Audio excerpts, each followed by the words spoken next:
bisha ramadaan marka waxay ka mid tahay zamanka ilaahay oo fadliga gooniga siiyay buu ka mid yahay soonka waxa laga dhaxlaa nolosheena inuu ku reebo isbedel waa tarbiyad waxa laga soomayna baadiye biyo kaliya ma ahine hadalka xun baa la rabaa in laga soomo fadligeeda waxa ka mid ah oo ilaahay ku fadlilay tabaaraka wa tacaala tiirka afaraad oo tiirarka islaamka ka mid ah ayuu bishan ilaahay geliyay tabaaraka wa tacaala tiirka soonka waa tiirka afraad oo soonka waajibka oo faradka ah bisha ramadaan buu ilaahay ka dhigay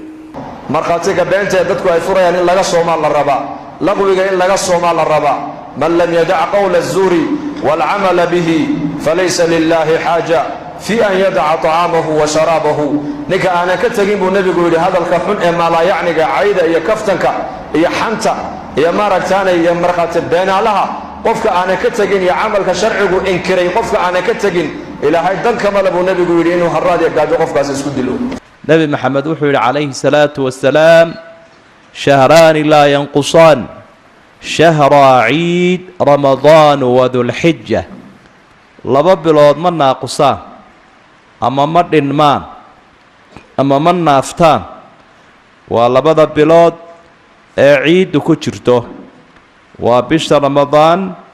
iyo bisha la yidhaahdo dulxija ee ciidda carafa ay ku jirto ma nuqsaamaan waxaa ka mid ah waxyaalaha fadaa'isha ay leedahay acmaasha la sameeyo khayrka la sameeyo bisha ramadaan la mid ma aha bilaha kale cumradii baa waxaa la yidhi haddaad ramadaan gudataan xaj bay u dhigantaa way ka duwan tahay bilaha kale ictikaafkii ayaa ka duwan oo bilaha kale uma badnay nebigu inuu ictikaafo sal alla alay wasalam ramadaan buu ictikaafis jiray weliba 10ka dambe ayuu u badnaa sidaasay xaasaskiisu markuu dhintayna ka dhaxleen oo saxaabadiisii ka dhaxleen sidaad biyaha uga soonteed baadka uga soontay ayaa la rabaa ishaadu inay xumaanta ka soonto oo dhegtaadu laqwiga ka soonto oo maaragtaane calooshaadu xaaraanta ka soonto oo gacantaadu xaaraanta ka soonto oo lugtaadu meesha xunay maraysa ka soonto oo wakhtigaagu meesha xun ku baxayo inaad ka soontaa laga rabaa waa fursad bishan waa bil barakaysan waa sir soonku waa sir ilaahay addoonka ka dhaxeeya abaalkiisana ilaahay waa inoo qariyey halka acmaasha kale saalixaadka thawaabkooga laynoo sheegay salaada oo kale ramadaan kol haddii ay soo gasho futixat abwaabu الsamaa wagulliqat abwaabu jahannam wasulsilat الshayaaطiin mar alla markaa ramadaan ay soo gasho waxbaa iska bedelaya caalamkii ilaahay u abuurtay subxaana wa tacaala iyo ilaahay khalqigiisii markaasaa samadan ay naga sarraysay albaabadeedii baa la furayaa waxaa la xidhayaa naarta albaabadeedii shayaadiintiina waa la silsiladaynayaa waxaa ka mid a sanadka oo dhan habeenadiisa habeenka ugu fadli badan ayaa bishan ilaahay geliyey iyadana lalama wadaago waa habeenka laylatulqadriga oo sheekhu sharxay oo khayrka iyo daacada lala yimaadaayey ay u dhiganto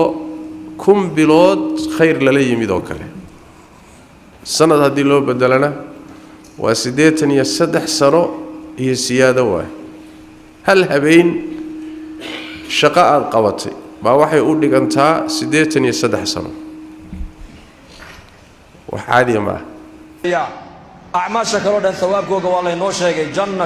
janna la yidhi laakiin soonka markay noqotay ilaahay baa le fainahu lii wa ana ajzi bihi soonka anigaa iska leh anigaana addoonka ka abaalmarinaya baa ilaahay yidhi soonka abaalkiisa lama sheegin oo la qariyey habeenana waxaa ugu qaalisan habeenada ku jira bisha ramadaan ee u dambeeya ee ilaahay uu ku dhaartay waalfajri walayaalin cashr bishu sidoo kale waxaa ka mid a fadaa'isheeda waa shahrulmaqfira waa bil dembi dhaaf wey ilaahay tabaaraka wa tacaala addoommadiisa waa cafiyaa وسامحة jaanis aynu ka faa'iidaysanayno maadaama uu xidhan yahay cadowgii alcaduwu laduud cadowgii ugu khatarsanaa insaanka ee wax alla waxa khayra kaala dagaalamaya oo shaydaana inaynu badsanno khayrkoo akownka aynu khayrka aada u buuxinno qur-aanka baa ilaahay tabaaraka wa tacaala iyadana ku gooni yeelay soo degiddiisii siduu sheekhu hadda sharxaya sheekh maxamuud soo degiddii qur-aanka baa bishan lagu khaas yeelay iyadana waa fadli iyo dheeraad ilaahay siiyey oon lala qabin bishan marka waxa aynu u rajaynaynaa insha allahu tacaala qofka ramadaan dhinta